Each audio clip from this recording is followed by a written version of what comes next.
موت کو ذبح کر دیا جائے گا۔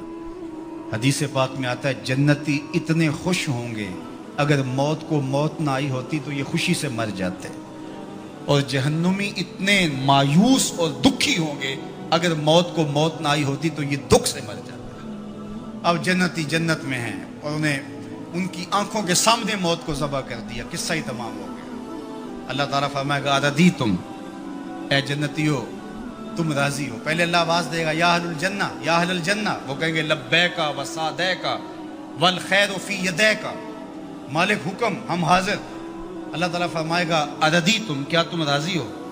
تو وہ کہیں گے ما لنا یا رب لا نرضی، اے ہمارے رب ہم کیوں راضی نہیں ہوں گے، ہمیں تو وہ ملا جس کا ہمیں تصور بھی نہیں تھا۔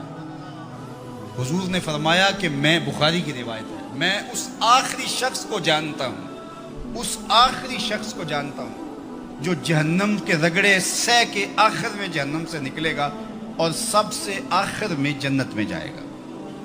فرمایا، اور ایک روایت مستد فردوس دہلوی میں اس کا نام بھی بتایا، تو کہا کہ میں اس آخری شخص کو جانتا ہوں، بخاری کی روایت ہے۔ تو وہ جنت میں جانے کے لیے جہنم سے کوئلے کی طرح سیاہ ہوا ہوگا، جب نکلے گا تو اللہ تعالیٰ اسے کہے گا بتا کیا چاہیے، تو وہ کہے گا کہ مالک مجھے یہ دے دے، یہ دے دے، یہ دے دے۔ اللہ کہے گا لکا ما تمنیت، جو تیری آرزو جا تجھے دے دیا، اب جنت میں چلا جا۔ تو وہ خیال کرے گا جنت میں تو کوئی 1 انچ بھی نہیں بچی ہوگی، اتنے لوگ جنت میں چلے گئے ہیں۔ تو وہ کہے گا مالک میرے لیے وہاں کتنی جگہ ہے؟ تو آواز آئے گی تیرے لیے جنت میں اس دنیا سے 10 گنا جگہ ہے۔ کتنی؟ یہاں تو 1 کنال کا گھر، 2 کنال کا بنگلہ، 6 کنال کی کوٹھی بنانے کے لیے آدھی زندگی لگ جاتی ہے۔ اور یہ سب سے پھاڑا سمجھتے ہیں نا، جو سب سے آخر میں جنت میں جائے گا، یہ اس کی جاگیروں کا میں آپ کو بخاری کی حدیث کے حوالے سے بتا رہا ہوں۔ اللہ فرمائے گا جا جنت میں، تیرے لیے دنیا سے 10 گنا ہے، 7 بر اعظموں پہ پھیلا ہوا جہاں، اس کو 10 سے ضرب دے۔ یہ کس کو ملے گی؟ جو سب سے آخر میں جنت میں جائے گا۔ اور وہ کہے گا اتسخر بی وانت الملک، میرے رب تو رب ہو کہ مجھ سے مذاق کر رہا ہے؟ اس کو گمان ہی نہیں ہوگا کہ اتنا مجھے مل جائے گا۔ وہ تو سوچے گا 2 مرلے کا جھونپڑا بھی جنت کے کسی کونے میں مل جائے تو غنیمت ہے۔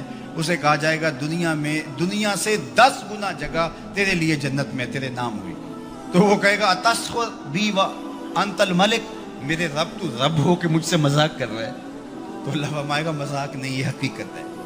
اور یہ بات سن کر کے، یہ حدیث بیان کرتے ہوئے میرے حضور اتنا مسکرائے کہ صحابہ کو حضور کی داڑھیں نظر آ گئی، کہ اس کو لگے گا ہی نہیں کہ مجھے اتنی جگہ دی گئی ہے۔ یار جو پھاڑا ہوگا، سب سے آخر میں جنت میں جائے گا، اس کو تو اتنی جگہ ملے گی، تو بلال حبشی کی جاگیروں کا عالم کیا ہوگا، عثمان و علی کی جاگیروں کا عالم کیا ہوگا، ابو بکر و عمر کی جاگیروں کا عالم کیا ہوگا، اور جنت کے وارث حسن اور حسین کی جاگیروں کا عالم کیا ہوگا۔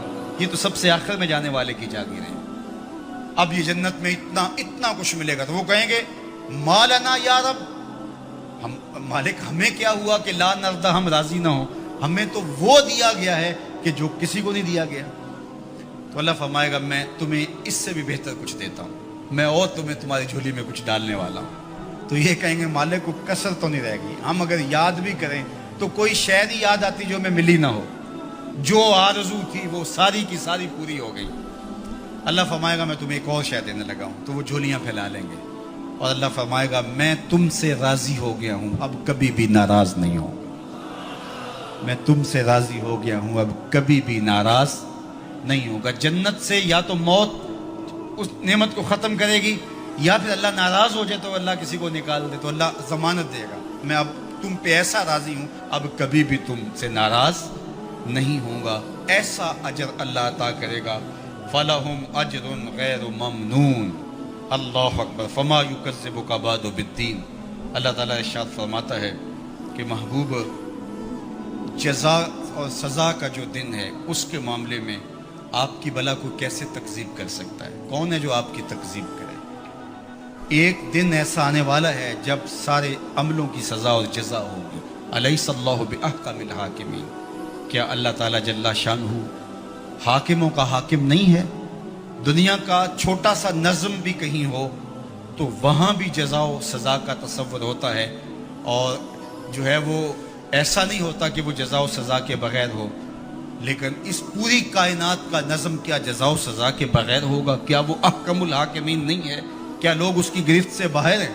آج ساری زندگی جو ظلم کرتا رہا، زیادتیاں کرتا رہا، اور اس نے اللہ کے حکموں کو توڑا، اس کی مخلوق کو ستایا، دکھ دیے، لوگوں کا خون چوسا، اور لوگوں سے ظلم کیا، لوگوں سے زیادتیاں کی، لیکن وہ کچہریاں بھی خرید لیتا تھا، وہ تھانے بھی خرید لیتا تھا، عدالتیں بھی اس کی تھیں، کوئی پوچھ بھی نہ سکا، اور وہ چلا گیا، اور ایک دن ایک شخص نے تقوی کے ساتھ زندگی گزار دی، کل قیامت کے دن دونوں ایک جگہ پہ ہوں تو یہ اللہ ناانصافی نہیں ہونے دے، ایسا نہیں ہوگا۔ اللہ احکم الحاکمین ہے، اللہ قیامت کے دن